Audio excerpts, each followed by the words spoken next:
Welcome back, everybody. Today is March 12th, 2023, and the reason why I mentioned the date is because Mushoku Tensei came out exactly 1 year plus 1 day ago. They came out on March 11th, 2022. A lot happened with Mushoku Tensei, so we're going to take a look at the history of this set and the current prices on it. Now, the anime following has grown, right? There was a season 1, there was a season 2. On February 28, 2022, when I did my buy or invest video, you could see I pulled the My Anime listing for it. You could see the amount of members in there, 856,000. The score was 8.37. On March 11th, 2023, which is when I pulled all this stuff, you can see the score remained the same, but the amount of members went to 1.1 million. So it has definitely grown since that period in 1 year. It's pretty amazing. Back then, what I said, the anime was 4 stars and the meta strength was 4 stars. I don't think anybody is going to fight me on that one. That does make sense. And this is what I said about the actual set. It's a long-term hold due to the large following. It's a strong deck, good TD. There was 2 TDSPs inside of there. With Japan, we saw that there was 1 per case, but that changed when we got the English version. And the play sets would be about 250 to 275 with TD. Singles will be available because I felt like a bunch of people were going to be opening it for some of the card art. Some people want to be playing with it, and that's exactly what happened. We just didn't expect this. On March 9th, 2022, Weiss Schwarz on their Facebook or other social media accounts as well, probably, they came out with this. Weiss Schwarz English Edition will be introducing a restriction list aimed at maintaining a healthy tournament environment. I can't even say that without laughing. Because if anybody was around at that time, you would know exactly what happened to the tournaments that followed. Stay tuned to our social media channels for the full announcement this Friday, March 11th, 2022. My eye is actually crying a little bit thinking about this. Restriction list update. This happened on March 11th, 2022. That date should sound familiar to about 2 minutes ago when I started this video. What we saw was the ever-powerful Data Live and Kaguya-sama Love is War get hit with restrictions. By the way, if you didn't remember, Mushoku Tensei was released on March 11, 2022. So the cynical people out there could just say, you know what, you did that to push this set. And some people did. Myself probably included at some point. There was a video a little bit later after that, after all these tournaments happened, and off to the left you'll see here, there is a bunch of codes. And this is because of the Trios event that actually happened. You can go back to that video and check it out. But this is what some of the teams consisted of. You have Mushoku Tensei, Bang Dream, Slime, Goblins. There was a Goblin Slayer? Yeah, there definitely was. Mushoku Tensei. What you're going to see over and over again is MTI all over this place. Because once Dal took that hit, Kaguya got hurt a bit from that. You didn't see him as much, right? You can see off to the right, there is 3 Dals that I'm seeing there. Kaguya, there was one, but it's filled with Mushoku Tensei, and that is what happened, all in the effort to maintain a healthy tournament environment. And I know some people saying that was needed for the whole meta and gameplay situation, but this is what became of it. Because of that, how powerful Mushoku Tensei was. On September 23rd, 2022, there was another restriction list updated. Kaguya got the restriction slightly lifted, right? There was only a choice of between 2 instead of a choice between 3. And Mushoku Tensei got hit with a choose 1 of 2. By the way, this card freaks me out. I don't know why. I know some people are really cool and happy with the Mushoku Tensei universe and all that. I just found it really weird. It felt like one of those people robbing a store, but a little kid with underwear on his face being perverted. So the set there was another card in the set that really hurt me when I saw it. Here are the sealed for Mushoku Tensei on TCGPLAYER. As you can see, cases 1800, display of trial decks 299.98 and booster boxes 108.39. Single trial decks 59.75. So this is really expensive. And the other thing you should make note of is take a look at the amount of listings on here.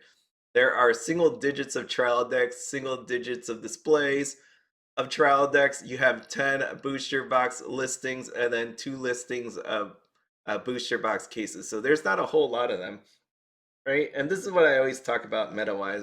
There's not going to be a ton of this stuff left over. I mean, there's going to be some sitting in a giant vault or warehouses or in people's closets, but I always thought this should have been, I get it, the show is about the dude, but realistically, what people wanted from the trial deck was Roxy, right? It should have just been Roxy on here, but I get why they put that on there. Meta always mattered to me just because of stuff like this, right? You have anime following, you have meta, and if people want to play with this set, they're gonna have to bust this open, which means the supply of boxes will naturally go down over time. And that's what you can see exactly happened in this case. It definitely got that extra boost because of that restriction list updated.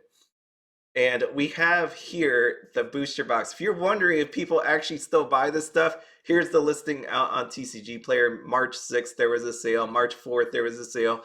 March 1st, you can see down the line, February, there was a whole bunch of buying, 23rd, 24th, 25th, 26th, 28th.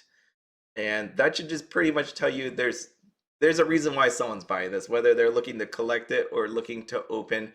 But there is not a whole lot of them left, and they are really expensive.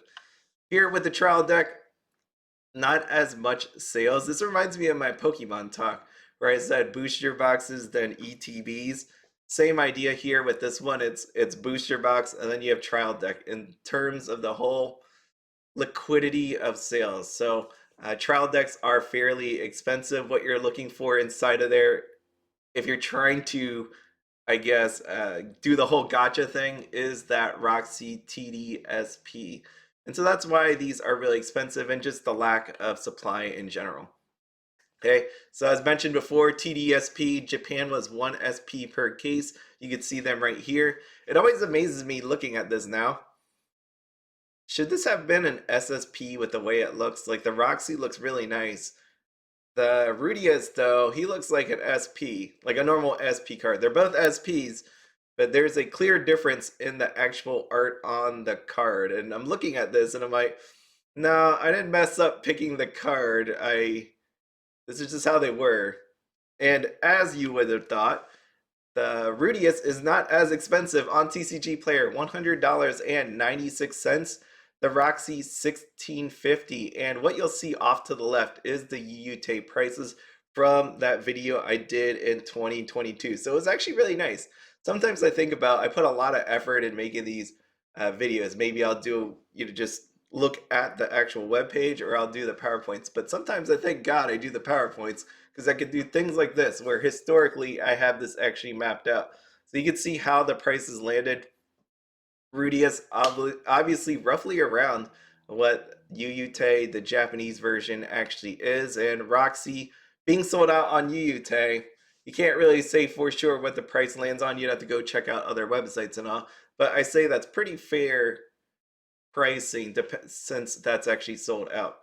There was a recent sale, imagine that, on March 10th for $3,000. There was a picture down there. I didn't see what it was, but more than likely that should have probably been like a graded 10 that sold for that $3,000. Because currently, right, you can go on TCG Player and get it for $16.50. That's the only thing that makes sense to me, that was probably a 10. So anybody out there that still is in the whole camp of grading doesn't actually do much because all these cards come out a certain way, right, here's some proof for you if you need that. There's $3,000. SSPs. The reason why I wanted to show this is I wanted to see over time how the Japanese prices relate to English prices. So as we see here on this UUT page, the big one is Roxy off there to the right, which is 39,800 yen. And then we have Ghislaine, followed by Eris, Sophie, and then Rudeus. So in that order. and TCG Player actually matches those prices. I wouldn't say those prices as in doing the conversion. I would say the ranking of them, right? So we have Roxy, Ghislaine, Eris, Sophie, and then Rudeus. So those actually match. It was pretty nice to see that. In my mind, as someone that's looking for a pattern or anything like that, this makes me happy that I see it this way. And no surprise to me that the dude was at the very end of it. Next is the SPs. What we got here is Roxy again, Eris, but this time around it's Rudeus. And now we have on the TCG player side, we got Roxy, Eris, but there was a switch. Ghislaine is actually in front of Rudeus and Sophie at the very end. And you can think about all the different ways to explain that away, but it's close enough, I think. Take a look here. Price-wise, though, no, holy crap. Ghislaine, 59.80 in yen.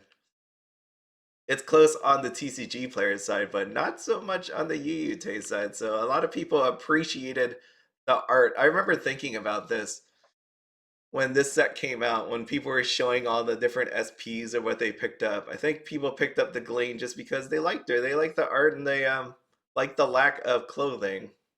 I'm going to put my money on that one.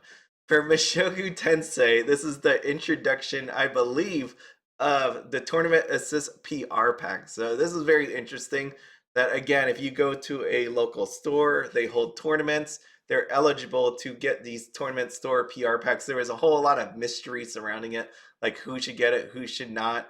I mean, Bushy Road has been doing an okay-ish job on it. I'm not going to say it's perfect. It's definitely not been remotely close to perfect. But you know what? The idea to help out the tournament store to actually purchase booster boxes or sealed product from them, that's at least a good intention. And this is what they did. So they had this PR pack. It was supposed to be if you bought some sealed, you're supposed to get one for, I think, every booster box.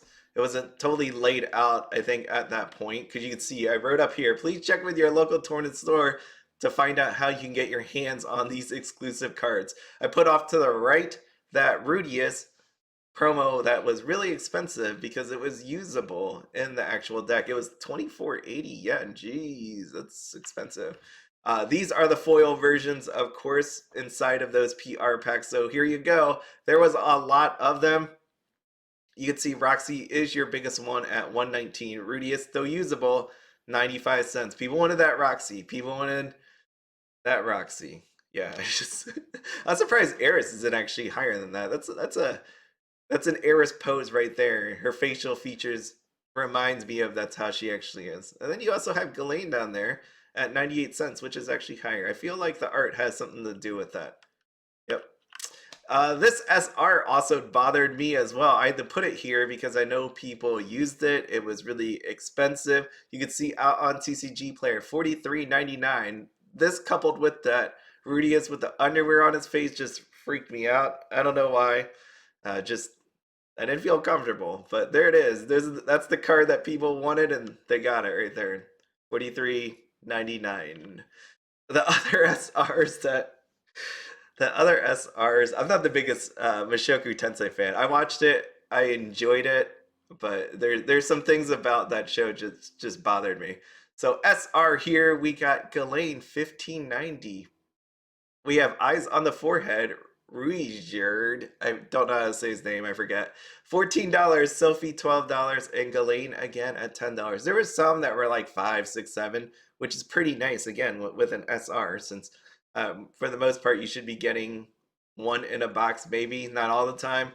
That doesn't always have to happen, but still, it's always nice to get a huge card, right? A $43.99. That's nothing to feel sad about. Getting a 1590 SR, definitely pretty good as well. Triple R's, the first one in the top left is Roxy. That is from the trial deck, still holding 29.50. Down below are your triple rares from your booster box, definitely used inside of that standby deck. That's why it was $16 and $10.84. They were actually higher than that. I believe it was like 30, almost $40 at some point, but since the whole ban happened, of course that is going to hurt the cards. Gonna hurt them. And they did. As you can see here with some of the double rares, they were definitely higher than that. Rudeus at some point was at $20. I'll show you in a second, actually. Why try to use my memory when I could show you in a fancy spreadsheet? But here are the current listings of the double R's. They should hold a bit more value now that there's almost like no booster boxes left, and it's about $109. So here you go. This should remind you of all the best past days that I've done these spreadsheets. And you can see March 13th, 2022, off to the left, that's where it was, 1968. And over time, it's definitely dropped down, especially after we got hit with that restriction list, right? People are going to sell the cards because some people weren't attached to it from an anime sort of following. They were attached to it because, you know what, it could win them some games. And naturally, when that lost the ability to do so, people moved on. They sold off their cards. And you can see talent for Magic Rudeus went down 40% over 1 year. But the big one, to show you, Violent Tsundere Young Lady Eris, she went from 9 and she currently sits at $15.99. So up quite a bit from where she was. The rest of them have all dipped down.